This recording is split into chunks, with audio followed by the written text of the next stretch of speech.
Uy,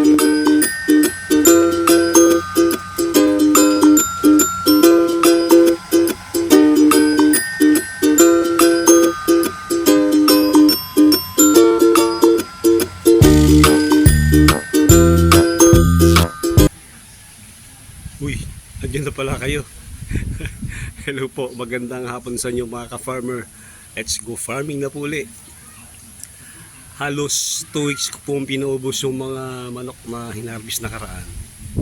Medyo nung bandang huli po, nagbago yung presyo ng manok. Dati ang presyo po sa Lucena, sa Pamilyang Bayan, maabot siya ng 220. Tapos bigla siguro after 3 days, naging naging 190. Ngayon po, ang presyo ngayon ng dressed chicken dito sa may talipa pa sa amin, 180. Ang bigay ko po sa mga reseller ko yung 160. Hindi ko lang mabagot. Siyempre, sabi ko babawi na lang kayo sa susunod, dumawi na lang po kayo. Pero okay naman po. Ngayon yan, medyo 2 weeks tayo nakapag-ubos kasi yung ibang customer natin, ibang suki natin, sa isa doon sa frozen kumuha. Sa frozen po kasi usually 145 to 150, depende po sa dami na kukunin nyo. Halimbawa kung kukuha kayo ng 100 heads, 100 pieces, makukuha siya ng 145 to 150. Dito po yung sa Lucena, iba't ibang lugar po yan, kaya medyo bumagal yung ating pag-harvest. Siyempre naging iba ang labanan, kaya sabi ko kay Mrs. Nay, medyo babaan mo ng konti yung presyo namin para yung mga reseller natin may kitain naman. Pero siyempre konti na lang naman yung naiwan. Di sa bandang huli na kami nakapagbawas ng presyo para naman may abutin yung aming mga suki, yung mga reseller namin. Kasi kapag wala akong kinita yung mga yan, baka sa susunod hindi magtinda ng manok yan, di wala rin kaming walang mamamakayaw sa amin. Mas mabagal yung pagdidispose sa mga manok. Dugtong-dugtong yan. Pag bumagal pag-dispose sa manok, mas dadami yung pagkain nila. Tapos mas malaki ang magiging puhunan namin. Tapos mas may hirapan pa kami. Mas matagal pa yung panahon ng pag-aalaga. Ayun po yung mga pwedeng gumalaw kapag gumalaw yung presyo ng dressed chicken sa palengke. Kasi yun po ang batayan namin eh. Pero sa kabuuan po, may kinita naman po tayo. Ang inabot ng gross natin sa 72,000. Yung puhunan po, kasi yung feeds namin, medyo nalito ako kung ano, ikukwento ko na din po sa inyo sa mga susunod na vlog ko. Pero gross po namin umabot ng 72.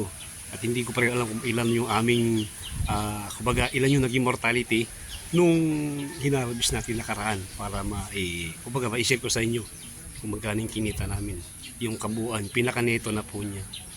Ngayon po, ubos na yung ating 1 week na tayong halos 5 days na po yung walang laman tong ating kulungan.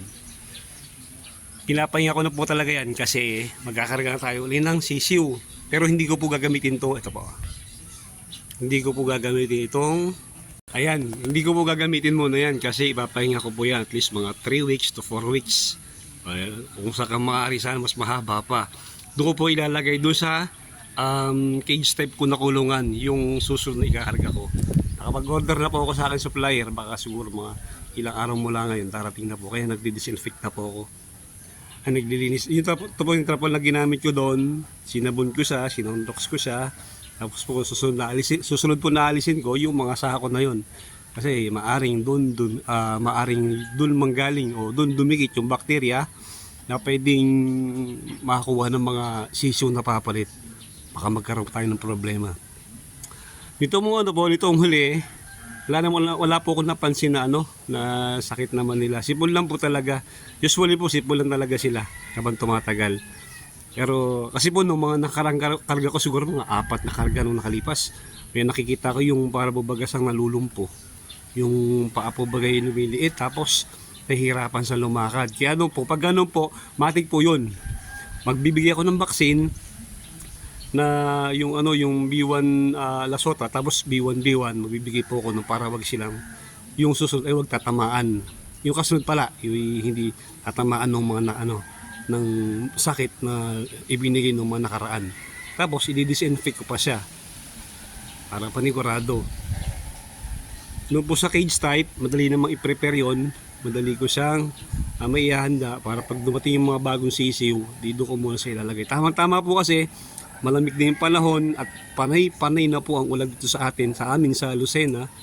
Kaya yung paraan ng pagbubrooding medyo mahirap. Doon po sa cage type, madaling magbrooding kasi maliit lang yung pagbubroodingan ninyo. Madali yung siyang kulungin, madali yung lagyan ng mga ilaw para ma-maintain yung init na kailangan habang nasa brooding period po kayo. Kasi po kapag ito ang ginamit ko, lalo ngayon nag-uulan, ang laki po niyan. Mula po ilalim hanggang sa may yung gilid niya, kukuberan ko siya ng buo para wag pumasok yung malamig na hangin. Para hindi mabaga, para yung init na kinakailangan natin sa pagbubrooding, ma-maintain natin. Para yung mga manok, hindi na-stress, madali silang lalaki, di tayo mahirapan sa pag-alaga sa kanila. Tapos po, habang nagpapahinga tayo sa manok at naghahanda para sa pagbubrooding, dito muna tayo sa ating mga alagang baboy. Po, yung mga pigi-pigi natin. Ito po ay nasa 4 weeks na. Nasa 4 months na. Ngayong 8 po ng November, 4 months ko na po silang alaga. At ang tiyak ko naman po, ang timbang nito ay nasa mga 80 kilos na po pataas yung pito na to. Ang live weight po ngayon dito sa Lucena City, naglalaro po sa 170 to 175. Meron na po ko napagtanungan kahapon, ang baba naman po ng alok nila. Kaya hindi ko muna po pinatos. Kasi sayang naman, di ba? Ang haba ng panahon ng pag-aalaga ninyo, ito na ay pagkakataon para medyo kumita kayo ng maganda-ganda. Mawawala pa. Kaya siyempre, hindi i-delay lang natin ng konti para yung pagtaas ng live weight, tama naman tayo na kaunti para may kumbaga yung kikitain natin medyo maganda-ganda naman. Tingnan, kaganda po ng katawan nila, nakakatuwa. Ang pag-aalaga po ng baboy basic lang naman. Pagka meron kayong medyo nag-aalanganin kayo, magtanong po kayo sa mga marunong, may mga piggery. Kagaya ko po, may mga kaibigan po ako sa Nukban, mahuhusay po talaga mag-alaga yung mga, kasi mula nung bumaba po sa barko yung kaibigan ko, yun na po naging hanap po yun, siguro mga 15 years na po sa bumaba ng barko ngayon po, yung figure niya, laki na. At mga alaga po nila, hybrid, mga gantong klase po, hindi po sila nag-aalaga ng mga yung mga mistiso, yung Tagalog. Kasi po yung Tagalog, kahit patagalin nyo daw siya ng 5 months, hindi siya aabot sa 90 kilos. Ito po, parang nung umabot po siya ng 3 months, nasa umabot na ng kulang-kulang 70 kilos na, kaya nakakatuwa. Ang bilis. Ang bilis ng kaya lang talaga yung feeds nila, talagang malakas. Yung ganun po talaga. Pag gusto yung mabilis lumaki, huwag yung titipirin sa pagkain para madali yung silang may dispose.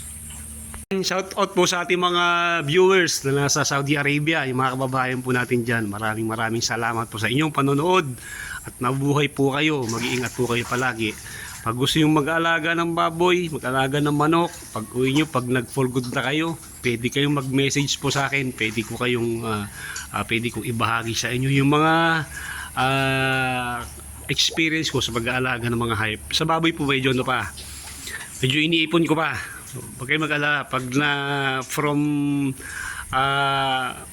preparation para sa pag-breeding, hanggang sa pagdidispose sa mga partner, nakuha ko, tuturo ko sa inyo lahat yan. Para may ma-share naman po ako sa inyo. Sa pagka-farming po talaga, tsaga-tsaga lang. Hindi laging maganda ang presyuhan. Naalala ko yung sabi ng mga matatandang taga rito.